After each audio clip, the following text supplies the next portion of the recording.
Javier es doctor en filosofía por la Universidad Autónoma Metropolitana, Unidad Iztapalapa, profesor de asignatura en la Facultad de Estudios Superiores de Aragón. Sus líneas de investigación son Hegel, Marx y la filosofía política. Es organizador del Congreso Internacional de Estudios Hegelianos en México desde el 2013 y ha coordinado libros como Ayotzinapa y la crisis política de México, editorial Contraste 2016, y Hegel, Ontología Estética y Política, en editorial Fides 2017. Sin más que agregar, tiene la palabra. Muchas gracias, Iván. Voy a entrar directamente al tema. Lo negativo o la libertad o el crimen titula Hegel la segunda parte de su obra El sistema de la eticidad. Yo pretendo hablar aquí de cómo trata Hegel el problema del crimen. Sin embargo, para aprovechar el tiempo, abordaré brevemente el tema precedente, que es el tema de la eticidad natural, para poder, comprender un poco más de qué va esta forma de negación que implica el crimen en el sistema de la eticidad, y hacer una pregunta, un planteamiento al final, ¿no? Como saben, el sistema de la eticidad está dividido en tres partes: eticidad natural, negatividad y eticidad, ¿no? Eticidad absoluta, podríamos decir, y la eticidad natural es la eticidad de acuerdo a la relación, dice Hegel, ¿no? En ese sentido, la segunda sección, llamada negatividad, o la libertad o el crimen, no es otra cosa que la negación de la eticidad natural, ¿no? Pero el problema en esta época es que la eticidad, en cuanto tal, también es una negación de la eticidad natural, ¿no? Y creo que ahí radica la complejidad de esta sección de negatividad en el sistema de la eticidad, obra temprana de Hegel, y en relación o contrastándola con el delito, por ejemplo, tal como surge, por ejemplo, ya en la obra madura de la filosofía del derecho, ¿no? Para referirme a este tipo de negación voy a citar brevemente unas líneas de Hegel del sistema de la eticidad, donde explicita este tema de la negación, ¿no? Escribe, pero la forma, como negativa, ahora es la esencia. Lo real, dice, es puesto como un ideal. Está determinado a través de la libertad pura. Se trata de la misma transformación que cuando la sensibilidad, dice Hegel, era puesta como pensamiento. Permanece la misma determinidad. El color rojo sentido permanece como color rojo pensado.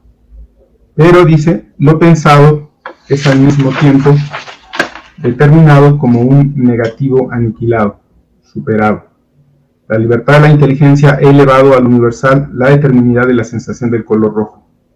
No la ha sustraído de su contraposición frente a otras determinidades, sino que solamente ha hecho el falso intento de hacerlo. Y aquí, digamos, esta noción de negación, poniéndola en juego con el ejemplo del color, el color sentido y el color pensado, tiene mucho que ver aquí, porque básicamente esas dos determinaciones que pone en juego aquí, la determinación real y la determinación ideal, van a ser muy necesarias para comprender los momentos de las formas de la negación en la negatividad del sistema de la eticidad, o las formas, digamos, de crimen, por así decirlo, porque si no, se nos aparecen solamente como momentos cada vez más violentos, por así decirlo, de delito, ¿no?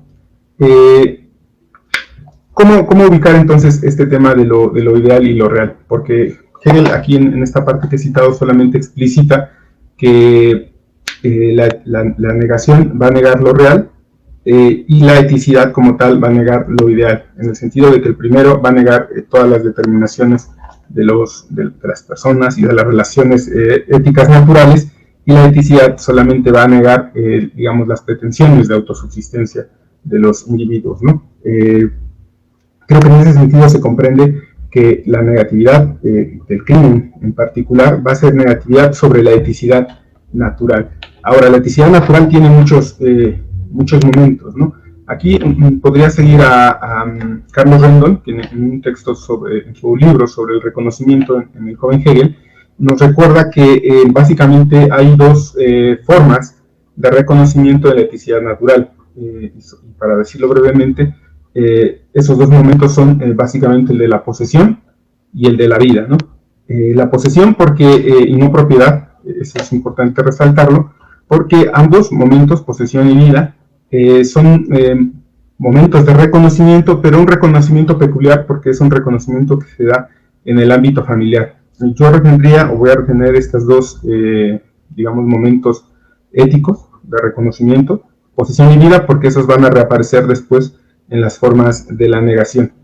Sin embargo, aquí surge un primer problema, ¿no? ¿Qué es esto de la familia? ¿A qué se refiere Hegel con la familia en el sistema de la eticidad?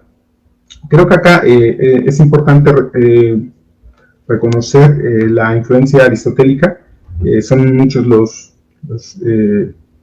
intérpretes y comentaristas de Hegel que han puesto en juego esta tesis de que hay una interpretación de la política de Aristóteles que está en juego acá. Yo voy a recuperar unas líneas de Ilting en un artículo que escribe sobre la relación entre Hegel y Aristóteles, ¿no? Leo.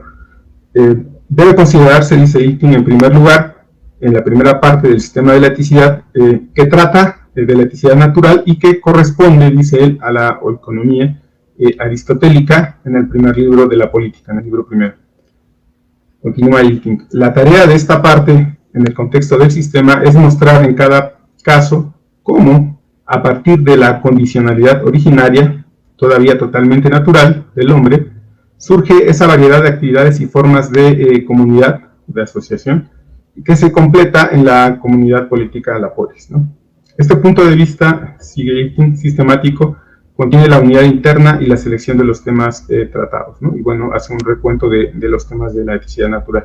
Necesidad, trabajo, herramienta, comunidad del género, padres e hijos, lenguaje, división del trabajo, comercio, dominación y servidumbre, y culmina con la idea de familia, ¿no? ¿Por qué es importante esto? Porque nos da si identificamos la familia, como la trabaja Hegel en la primera parte de la eticidad natural, habría que tener en consideración que está pensado con un ojo, digamos, en la familia moderna y un ojo, tal vez la mayor parte de la mirada, en el oikos antiguo, ¿no? Porque veamos esto, ¿no? O sea, el hecho de que el trabajo, la herramienta, incluso la dominación y la servidumbre estén subsumidos bajo la unidad de la familia, no nos deja más opción que pensar en el oikos y no en la familia moderna, ¿no? Aunque otros temas, elementos parecen indicar que ya tiene también algunos elementos modernos, ¿no? Por ejemplo, cuando habla del intercambio, del producto del trabajo, o cuando habla explícitamente de la relación de amor entre los padres, digamos, entre la pareja que conforma la familia. Hay una especie de ambigüedad ahí sobre si estamos tratando, como nos sugiere Ilting, con el oikos antiguo, o si estamos ya con elementos puramente modernos, ¿no? Pero lo dejo en suspenso porque al final me gustaría retomar este tema, porque básicamente esta idea o este tema que sugieren varios comentaristas, entre ellos Ilking, que la familia del sistema de la eticidad no es otra cosa que el oikos, también nos puede dar algunos elementos para pensar el tema de la negatividad, ¿no? En particular porque la negatividad va a ser negación de relaciones de esta familia o este oikos, si lo leemos, digamos, pensando que hay un vínculo con Aristóteles, ¿no? ¿Por qué? Porque decíamos que había dos formas de reconocimiento, que eran posesión y vida, y esas básicamente van a ser las formas de negación en la segunda parte, ¿no? Recupero básicamente las tres formas. La primera es devastación, la segunda es robo, y la tercera se subdivide en tres secciones, ¿no? Un breve comentario sobre cada una, ¿no? Devastación.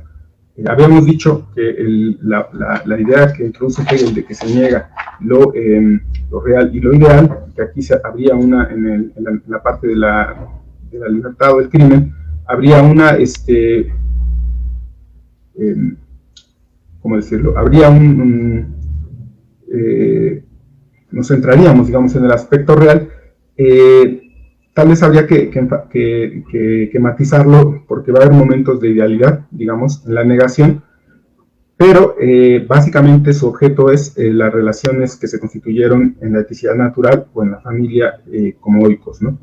Primero empezamos entonces con la devastación. La devastación, dice Hegel, es básicamente la destrucción, ¿no? La destrucción que ocurre, por ejemplo, con una horda, el ejemplo que él pone es Genghis Khan, un Tamerlán que simplemente destruye, ¿no? Dice, en Occidente hace su aparición la devastación en todo su esplendor, y un Genghis Khan o un Tamerlán barren por completo, como si fueran escobas de Dios, continentes enteros, ¿no? Es pura destrucción sin ninguna finalidad. Y acá lo que está ocurriendo es una negación, digamos, abstracta de la totalidad de la relación ética natural, ¿no? Es decir, destruye tanto vivientes como objetos, ¿no? Objetos con los cuales se constituye la relación ética natural, ¿no? Escribe Hegel: la primera potencia de esta negación así determinada es la potencia formal, de acuerdo a la subsunción del concepto en la intuición, es la aniquilación para sí, sin que esté referida hacia algo otro, sin que presuponga una privación determinada. Presupone, escribe, más bien una privación totalmente indeterminada, universal, que no tiende a nada, que por el contrario, se dirige contra la abstracción de lo formal, de la cultura. Entonces, lo que me gustaría destacar de este primer momento de negatividad o de negación, más bien, es que esta devastación niega por completo todo lo construido o lo constituido por la eticidad natural, ¿no? Destruye tanto las villas, las casas, como a las propias vidas, ¿no? Y eso se va a distinguir, por ejemplo, del punto B, o del segundo momento de la negación, que es el robo, ¿no? Porque acá, y aquí Hegel se pone muy fino, digamos, porque el robo, digamos, es una negación de lo construido, de las relaciones de la eticidad natural, pero es una negación ya no completa como la primera, sino es una negación muy específica. Es la negación, dice él, de la idealidad. Se niega el reconocimiento de la posesión. Y esto se conecta muy bien con lo que decía al principio, que nos dice Carlos Rendón, que hay dos formas específicas de reconocimiento en la eticidad natural: posesión y vida. Bueno, en la primera se niega esta relación de posesión, pero no en general la posesión, sino solamente la idealidad. Es decir, se niega el reconocimiento de lo poseído. ¿Por qué? Porque el robo implica quitarle, digamos, las cosas al antiguo poseedor. Escribe Hegel sobre esto. Un tal deja subsistir la determinidad, aniquilando empero la indiferencia del reconocer, constituye una herida del derecho, cuya manifestación, como un aniquilamiento real del reconocer, constituye también una separación de la referencia de la determinidad hacia el sujeto. Pues el reconocer, dice, reconoce precisamente esta referencia, que es en sí meramente ideal, como una referencia real. Por eso decía al principio que aunque al abrir la sección de negatividad, Hegel decía que la negatividad de la que iba a hablar era puramente real, más bien habría que especificarla y decir negatividad real de las instituciones, por decirlo de algún modo, de la eticidad ética, no natural, y no de una carencia de negación de idealidad, porque en la sección del robo lo que se niega es específicamente un momento de idealidad, ¿no? Escribe Hegel: la cancelación real del reconocer supera también esta relación y constituye el expolio, o bien el robo, cuando ésta se dirige únicamente al objeto con el cual guarda referencia, ¿no? Entonces, en la primera, en la devastación, teníamos puramente una negación completa. En la segunda, esa completud, digamos, tiene dos momentos: un momento ideal y un momento real. Acá acapara lo real, digamos, las cosas robadas, y lo que niega es la idealidad, el reconocer de esa posesión, ¿no? Y pasamos al último momento que tendría que negar ese otro reconocimiento que decíamos hace rato, que era el de la vida, ¿no? El reconocimiento de la vida de los otros, y por eso básicamente arranca con el asesinato, ¿no? La negación del otro en cuanto tal, porque lo que se niega es la vida, ¿no? De un otro, ¿no? Escribe que la totalidad en bruto, la indiferencia absoluta de la negación sin relación ni idealidad, significa la transformación de la determinidad en personalidad y el poner inmediato de la realidad de la negación o el simple asesinato, que excluye el reconocer de esta relación, excluye la relación de reconocimiento de la vida del otro, el saber del otro acerca de lo mismo, no deja que predomine la igualdad en el peligro. Es decir, no busca una confrontación con el otro, sino lo asesina directamente. Podríamos incluso decir que está hablando de un asesinato en el cual no deja opción al otro, un asesinato por la espalda, podríamos decir. ¿Por qué? Porque los segundos momentos, beta y gamma, de este tercer momento, siguen implicando la posibilidad del asesinato, pero ya no como una negación directa de la vida, del reconocimiento de la vida del otro y de la vida del otro también, sino que implica también ya una moderación, digamos, en esa negación del reconocimiento de la vida del otro. En el primero, porque aparece como el momento de la venganza, ¿no? ¿Por qué? Porque en la venganza, digamos, no puede implicar un asesinato, pero ya no es el asesinato directo, sino que está mediado por una relación que él llama de igualdad, ¿no?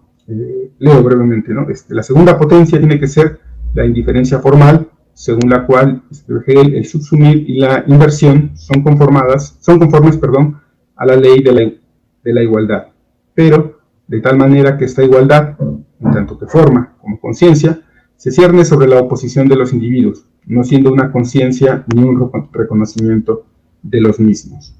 En esta igualdad, dice, se encuentra la verdadera inversión real de la subsunción, y esta es la venganza, ¿no? Finalmente, bueno, acá hay una relación de igualdad en el sentido de que en la venganza, por lo menos el que busca asesinar al otro, el que busca, digamos, una justicia por alguna ofensa anterior, el asesinato, por ejemplo, de un familiar, avisa, por así decirlo, al otro que ese asesinato no es un nuevo ciclo, no es un asesinato que viene de la pura negación de la vida, sino que está conectado con un crimen anterior, y en ese sentido es que el otro tiene posibilidad de defensa y están ya, digamos, puestos para la lucha, ¿no? Porque el punto gamma, el tercero, la lucha, implica una diferencia con estas tres e introduce una relación, o un tercero, una relación, una polaridad más bien, que implica un silogismo, porque va a aparecer un tercero que apunta ya hacia la eticidad, que es la lucha en general, o el duelo, podríamos decir también, porque acá, digamos, el contendiente A y el contendiente B luchan, y el triunfador, digamos, no triunfará porque es más desigual que el otro, es más fuerte, sino que triunfa porque se ha expresado en esa lucha lo que Hegel llama, o recuperando, digamos, una idea muy arcaica, el juicio de Dios, ¿no? Leo dos fragmentos como para enfatizar esta idea, ¿no? Escribe Hegel: la totalidad de esta relación es lo racional, se refiere a la lucha, ¿no? Al duelo, y hace que el término medio emerja, la indiferencia de la justicia que está presente en la venganza, si bien como algo material externo, es decir, el resultado de la lucha, se introduce en los individuos como conciencia igual de la negación en devenir, y con ello la realidad de ese devenir se hace ella misma igual. Más adelante explica esto.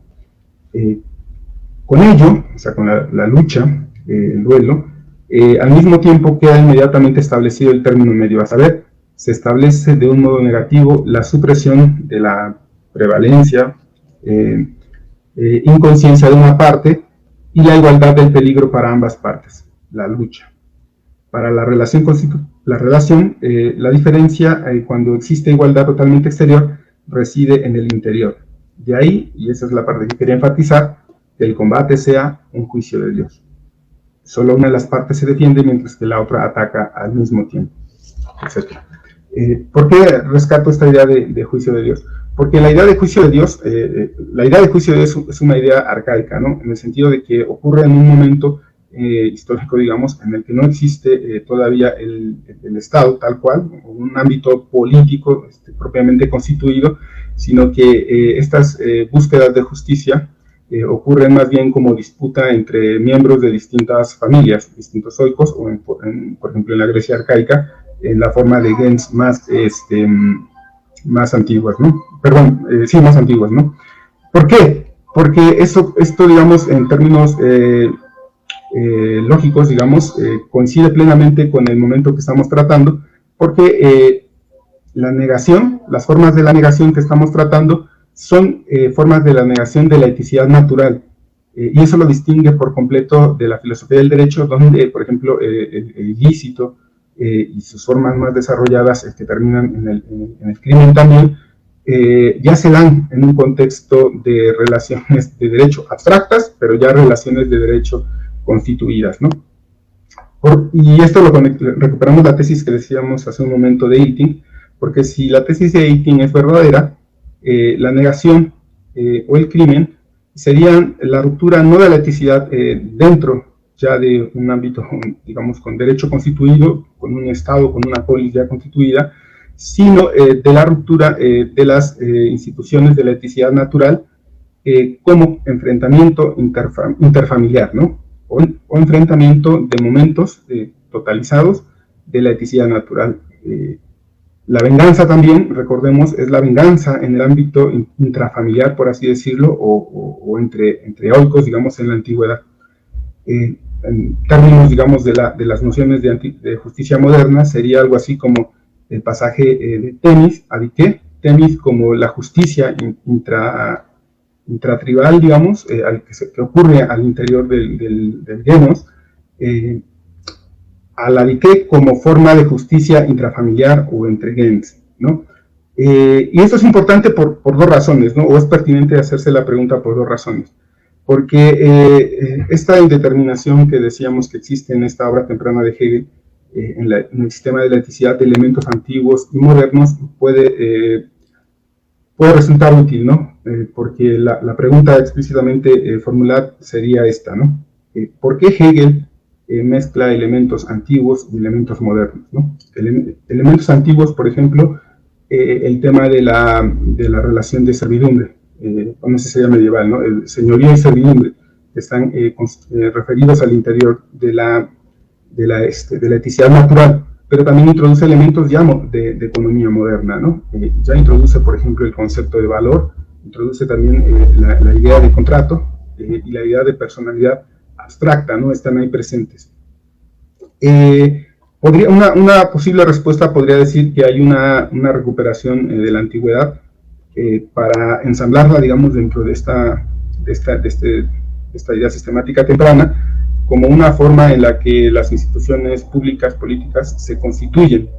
Pero otra, y esa es la que a mí me gustaría, digamos, adscribir, que está sugerida por muchos intérpretes, pero yo me refiero explícitamente aquí a Domenico Lo Zurdo, quien señalaría que, en cierto modo, aquí Hegel también está intentando aprender su época, su tiempo, en conceptos, solamente que no hay que olvidar que esta época, digamos, el peso o una forma en la que se constituye el pensamiento de la Revolución Francesa está presente, y que es la recuperación todavía presente, no solamente en el pensamiento del joven Hegel, sino en el pensamiento de toda una época, de recuperar instituciones y formas de relación humana antiguas, ¿no?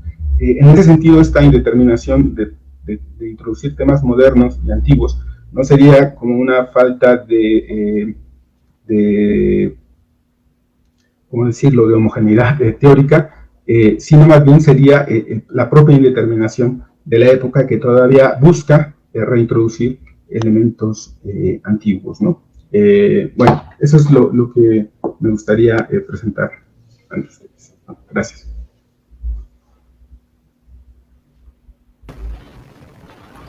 Muchísimas gracias, Javier, por tu exposición.